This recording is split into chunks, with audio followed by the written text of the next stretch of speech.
do you mean by it? Sumerian literature consists, we now know, after many, many years of research by numerous scholars, including myself, we know now that Sumerian literature consists primarily of epics, myths, hymns, laments. The morning light is thin over County Meath.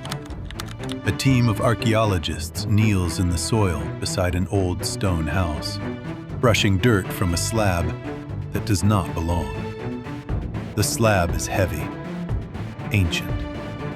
The soil falls away, and it reveals an edge, the mouth of something built down into the ground. The year is 2018. No record of this place exists. No map marks it. No memory of it survives. What lies beneath their hands is a chamber, a burial chamber, sealed inside a mound of stone, raised more than 5,500 years ago. The carvings on one curbstone are still sharp. Looping circles, pressed lines, marks cut by people who left no writing, no names, nothing but stone. The archaeologists go quiet. They kneel at the edge of a place no living person has entered. The lead archaeologist calls it the find of a lifetime. Another calls it the most significant discovery of its kind in Ireland in 50 years. They are not exaggerating. This is Lionáin, home to monuments older than the pyramids of Egypt and older than Stonehenge. But this chamber asks a harder question than its age. It asks, why? Because thousands of miles away, in the dried clay of ancient Iraq, there are tablets older than the Bible. They were pressed by the Sumerians, the first people on Earth to write. And those tablets describe a place reached by going down into the ground. A place of darkness, of many rooms and gates, walled in by dust and earth. The Sumerians called it the land of no return. And in Ireland, with no shared language, no contact, people built exactly that. A dark room in the earth, sealed against the living. Two civilizations, one impulse. Before this story goes deeper, become part of it. Hi, viewers. Comment the name of the oldest place you have ever stood inside. A church, a ruin, a cave, and tell us if it made you feel small. Your answer matters more than you think. What that team uncovered did not simply add another tomb to a famous landscape.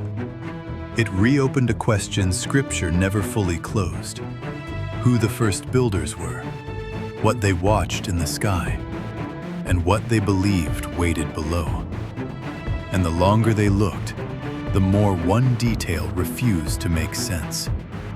Keep that comment coming, because by chapter 4, you will be standing inside this place yourself. Once a year, the sun does something deliberate. On the shortest morning of winter, a blade of light slips through a narrow stone slot above the doorway of Newgrange. It travels 19 meters down a passage of standing stones. It reaches the inner chamber. And for about 17 minutes, a room that sits in complete darkness every other day of the year fills with gold. Then it fades. This is not chance. Newgrange was built around 3200 BC. That is older than the Great Pyramid of Giza, older than Stonehenge. The people who raised it had no metal tools, no written language, no wheel.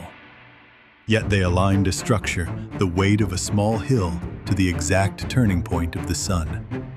And they got it right the first time. And it has held for more than 5,000 years. Now set that against another date.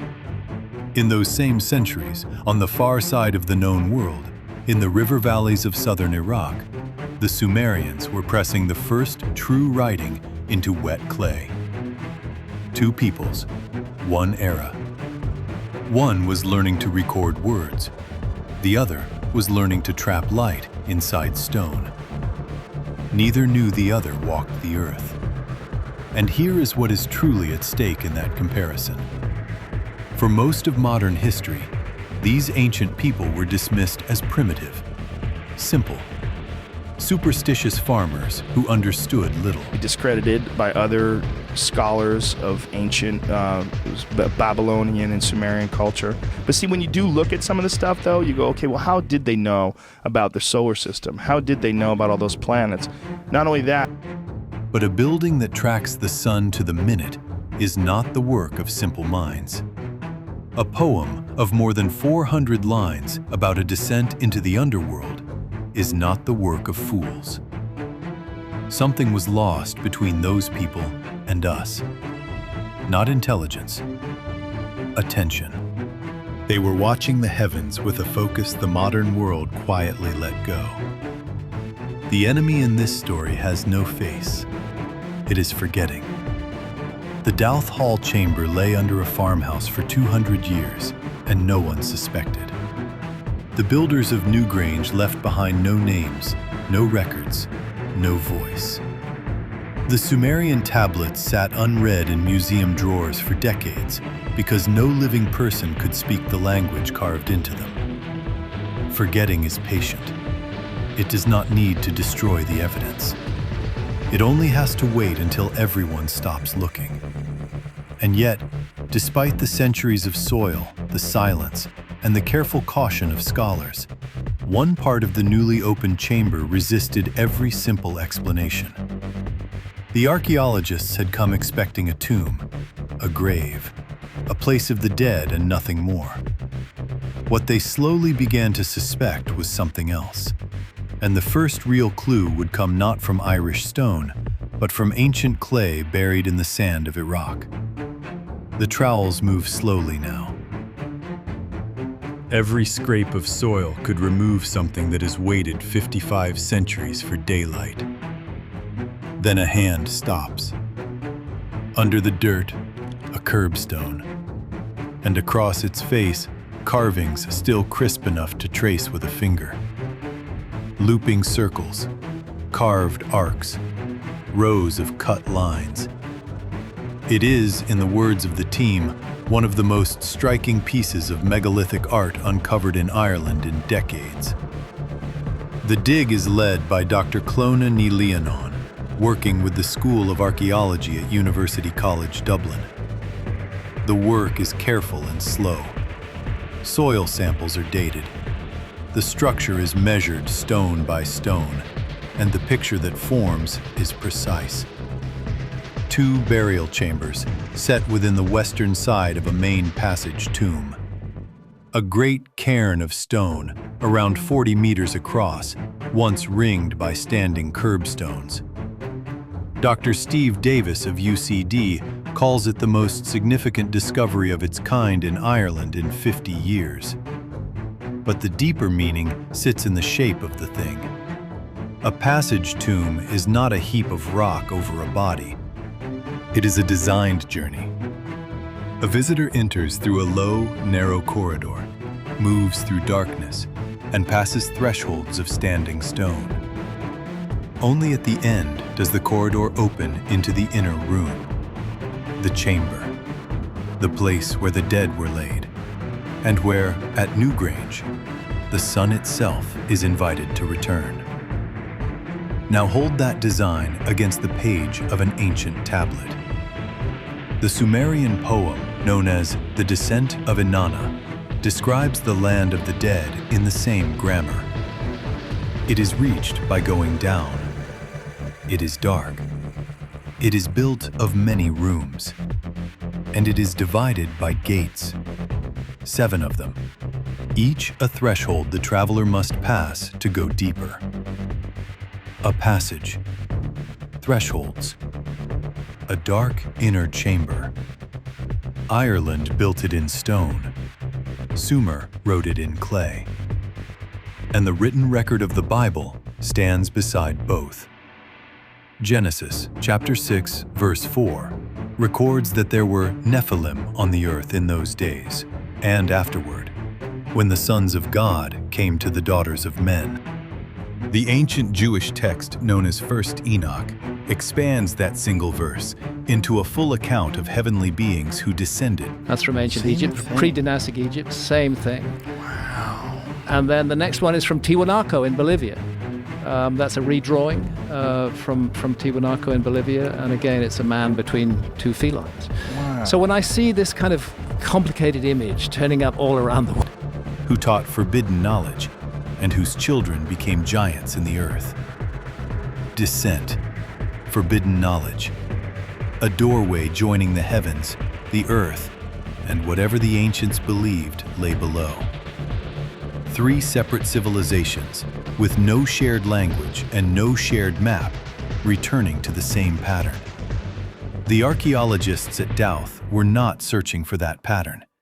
They had come to record a tomb. But the more closely they studied how these chambers were built, the more one question pressed in and would not leave. A question a grave alone could never answer.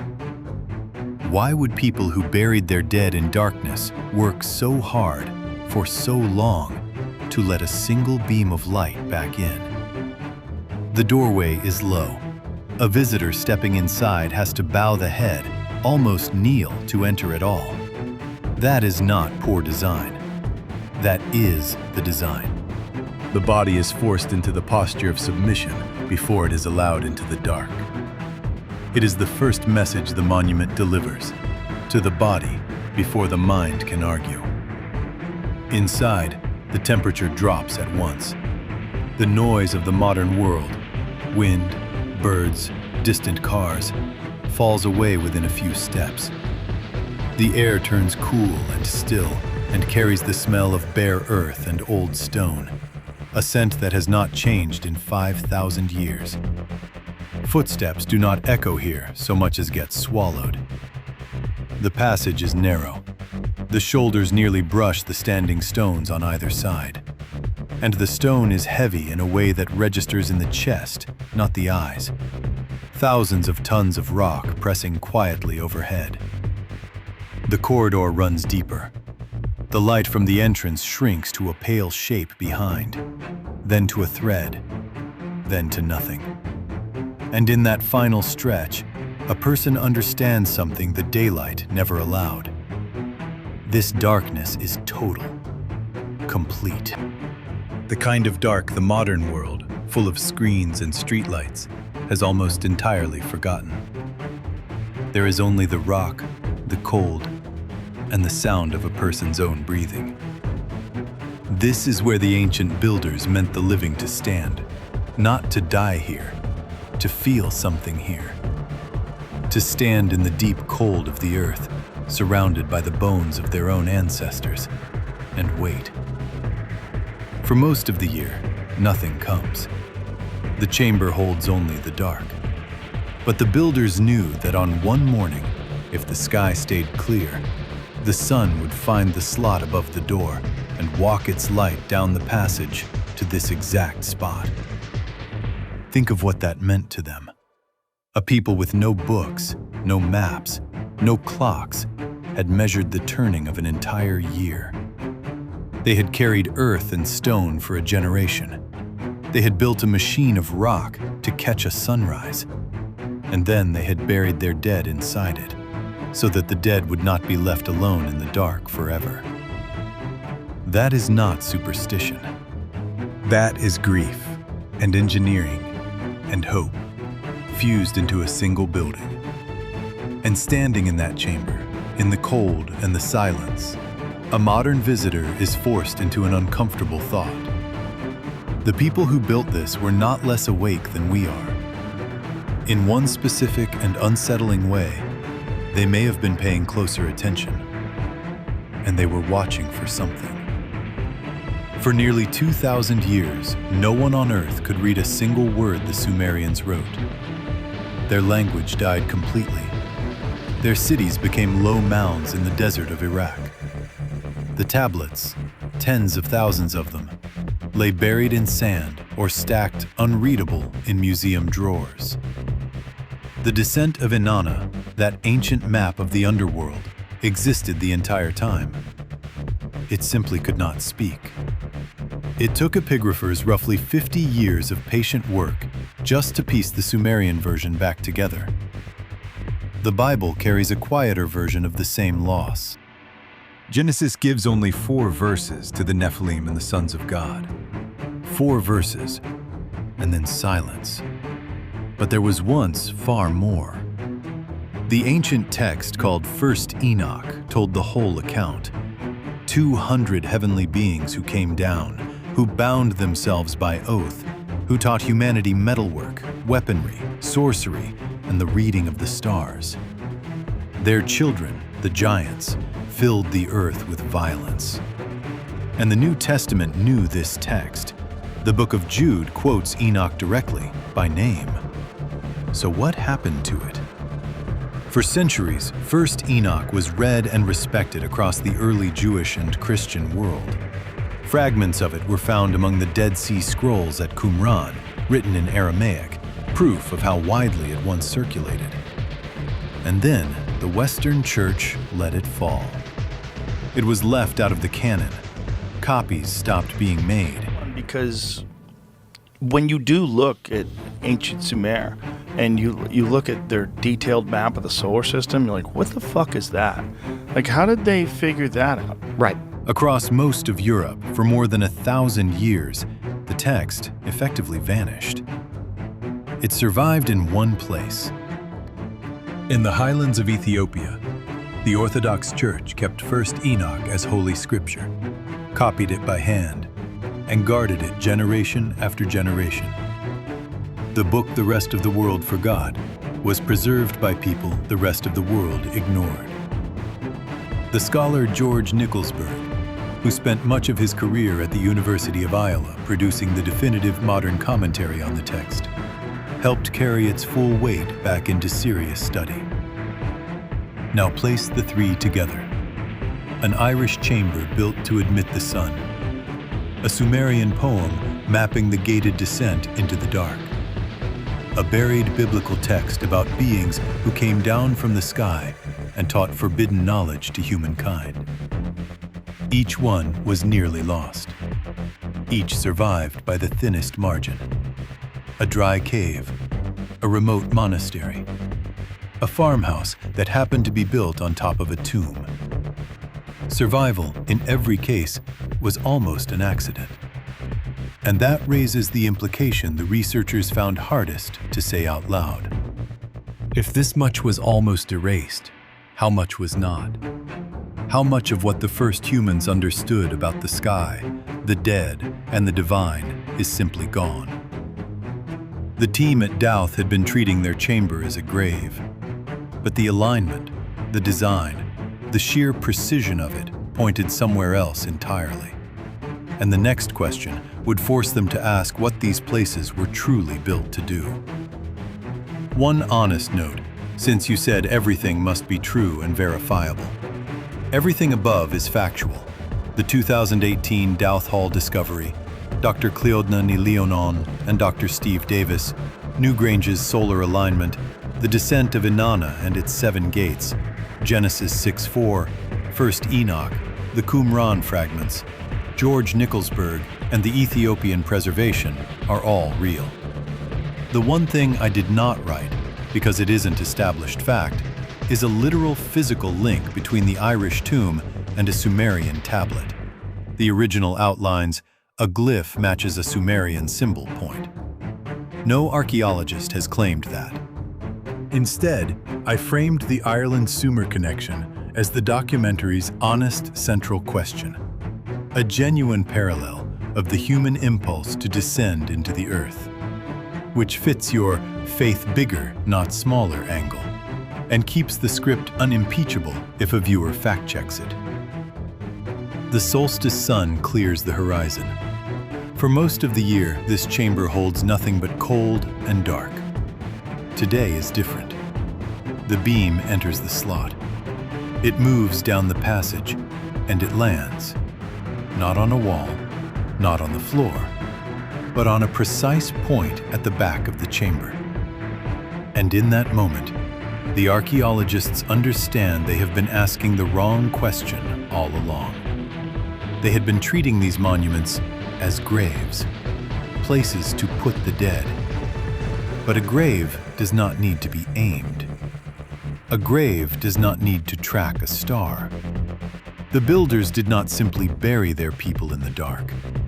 They built a machine that joins the earth to the sky on a single morning each year. The evidence is in the design itself. The passage points at the sunrise. The carved circles and looping rings on the stones echo the turning of the heavens. These are not idle decorations. They are a record. The whole structure is set to one repeating event in the sky, measured, planned, and locked into stone with no instrument but the human eye and human memory. This is the turn that changes everything.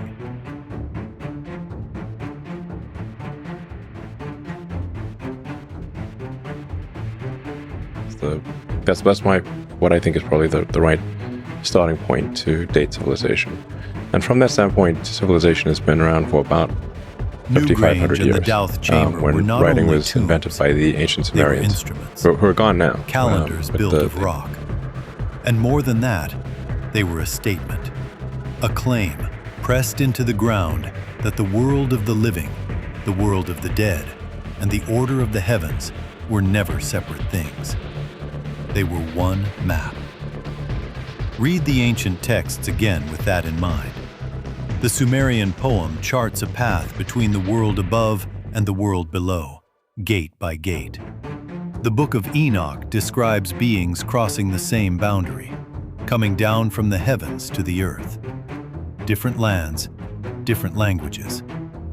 The same conviction that the sky, the ground, and the realm of the dead were connected, and that the connection could be marked, measured, and entered. Ireland did not only write that idea down, Ireland built it. And here the story turns cold again. They built a door. Because if these chambers were designed to mark a doorway between worlds, then one question still stands unanswered more than 5,000 years later. The builders left no text to explain what they expected to come through it. And that silence is the part no scientist can excavate. A library burns and no one notices because the fire is slow. It is not flame, it is neglect. Every year, ancient languages go silent as their last speakers die. Manuscripts crumble in storage. Whole archives of human memory are lost, not destroyed by an enemy, but set down and forgotten. The same force that nearly erased the Book of Enoch is still at work, and it is winning. This is the pattern Scripture warns about most directly. Genesis chapter 6 does not describe a world of obvious evil. It describes a world that lost its bearings. The boundaries between the divine and the human were crossed, and corruption became so normal that no one could see it anymore. There was nothing left to measure it against. Evil did not arrive with a roar. It arrived quietly, one compromise at a time, until it became the ordinary shape of life. The New Testament treats that moment as a permanent warning. The book of Jude speaks of angels who did not keep their proper place and were held in darkness for judgment. 2 Peter chapter 2, verse 4 records the same. That those who crossed the line God set were not excused. The line was real. Crossing it had consequences. And the ancient world was given centuries of warning before the consequences came. But the same scripture also preserves the other half of the picture. Job chapter 38, verse 7 describes a moment before all of this, when the morning stars sang together and the sons of God shouted for joy. The ancient world, the texts remember, was not only dark, it was also full of wonder, order, and a creation worth singing over. Both things are true at once, and the texts ask the reader to hold them together. Now hold the modern world up against both halves, a civilization with more knowledge than any before it, and less attention. Sacred texts treated as background noise. Whole traditions of meaning kept alive for thousands of years, abandoned inside a single generation. Institutions that look away from what they cannot file. Wonder traded for distraction. The ancient pattern is not a story about strangers.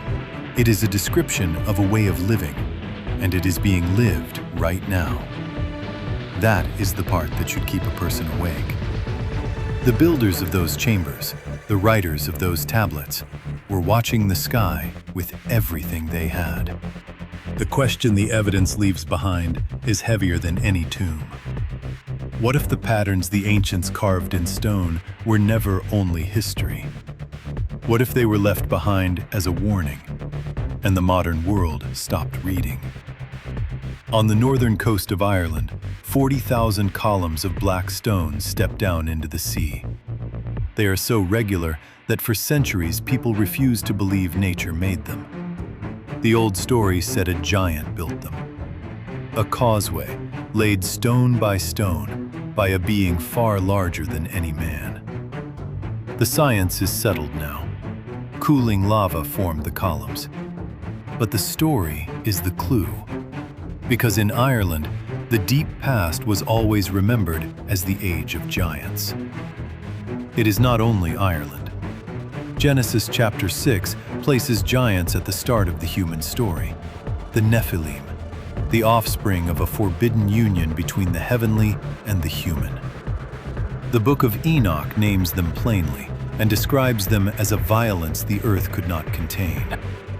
Across the Near East, Mesopotamian texts recall an age of beings of enormous power before a great reckoning. And then, every one of those traditions arrives at the same event: a flood. Genesis records Noah. The Sumerians wrote of a man warned to build a great vessel and survive the waters. His name preserved as Ziusudra. The Epic of Gilgamesh tells it again, in close detail, generations before Genesis was assembled. The Sumerian king list even splits all of history into two halves, with one cold phrase between them. Then the flood swept over. This is where careful scholars become important. George Nicholsburg, whose life's work centered on the Book of Enoch, showed how seriously ancient communities treated these accounts. The fragments at Qumran proved the stories of the Watchers and the Giants were copied and guarded as scripture.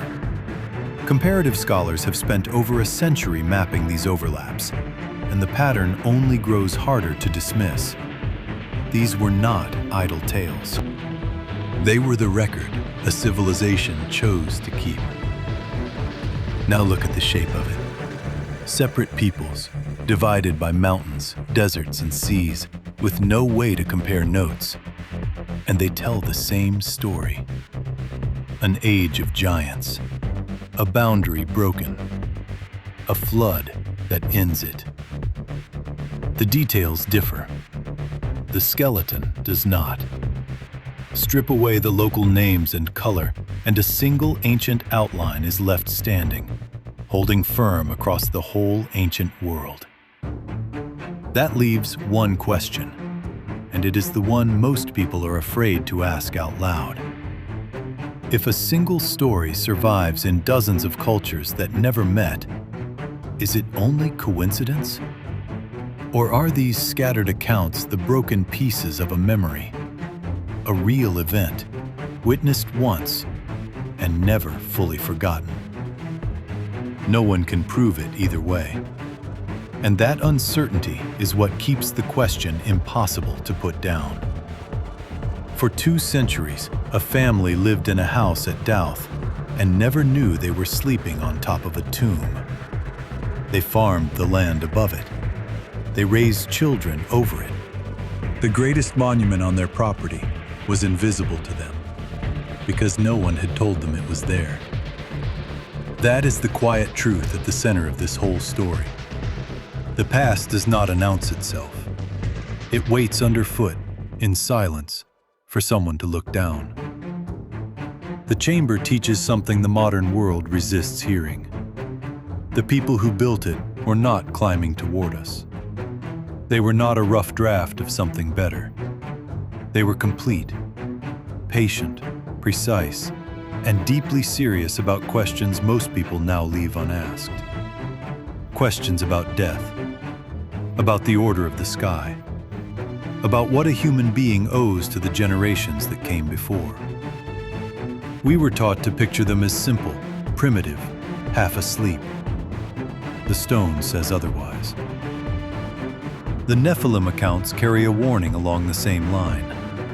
Strip away the strangeness, and the Book of Enoch is a story about limits, about beings who took what was not theirs to take, who taught what was not theirs to teach, and who treated every boundary as something to break.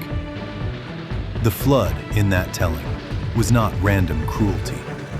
It was the closing of an account that had run too far. And here is what humanity keeps forgetting. The world a person walks through every day was built on the unseen labor of the dead.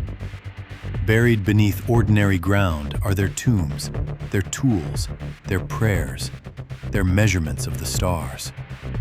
Their devotion holds up the floor of the present, and almost no one stops to feel the weight of it. History is not behind us, it is below us, holding everything up, every single day. That is the grief inside this story. Not that ancient people were lost, but that their attention was. They watched the heavens with reverence and named the turning of the year. They built for eternity with their hands, moving mountains of stone for a single sunrise they would not live to see repeated forever. The modern world inherited their planet, their sky, and their questions, and quietly misplaced their seriousness. It kept the comfort and let go of the awe. But grief is not the final word here, because the chamber still works. The sun still finds it every winter.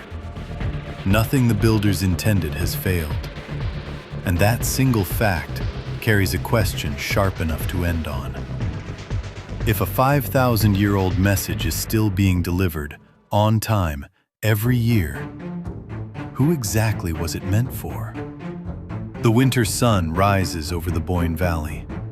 For 17 minutes, a chamber sealed 5,000 years ago fills with light. Then the light withdraws, the dark returns, and the monument waits another full year to speak again. It has kept that appointment, without fail, since long before the pyramids. No emperor ordered it. No empire maintained it. It simply holds. And somehow, today, its story has reached you. That is worth sitting with for a moment. Out of everything the modern world could have placed in front of you, this found its way through. A buried Irish chamber, a Sumerian map of the underworld, a book of forbidden knowledge that the world tried to lose and could not. These are not random, scattered pieces.